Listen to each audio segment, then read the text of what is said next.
Most people believe one thing. If someone needs space, they're losing interest. But when it comes to women, the opposite is often true. Many women need distance before they can feel close again.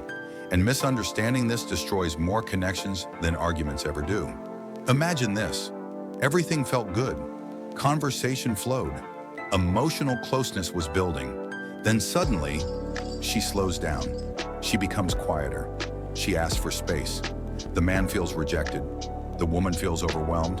And neither of them knows what's really happening. Even people who've been in relationships for years misread this moment. The common explanation is simple. She's losing interest. She's unsure. She's pulling away for good. These explanations protect the ego, but they ignore how women actually process emotional closeness. Because closeness doesn't disappear suddenly. It pauses. And this is where the truth gets uncomfortable. When emotional intensity increases, a woman's nervous system doesn't ask, how do I get closer? It asks one question, can I stay myself here? Space isn't rejection. It isn't punishment. It isn't a test. It's regulation. Distance allows her emotions to settle, her thoughts to clear, and her sense of self to return. Only then can closeness feel safe again. This isn't a flaw. It's how emotional balance works. And this is where most connections break. Most men respond with pressure, more messages, more reassurance, more urgency.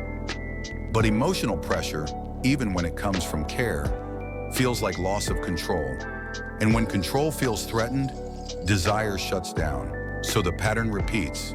Closeness, intensity, overwhelm, space, pressure, shutdown. Not because love is gone, because safety is. This is the moment where the man tries harder and the woman pulls further away. The connection doesn't explode. It quietly suffocates. If emotions could speak, both would be saying the same thing. I want closeness, but not at the cost of myself. And here's the part most people never notice. The man who stays calm during distance, who doesn't take space personally, who remains present without invading, communicates something powerful without words. You don't lose me by taking care of yourself. That message creates trust, and trust allows closeness to return naturally, without force. This dynamic shapes attraction far more than looks, words, or effort. Here's the truth most never learn. Women don't need space to escape connection. They need space to protect it. The man who understands this doesn't chase closeness. He allows it. Because real intimacy isn't created by holding tighter. It's created by feeling safe enough to come back freely. This is the untold truth. And if this challenged how you see distance, the next truth will challenge how you see desire itself.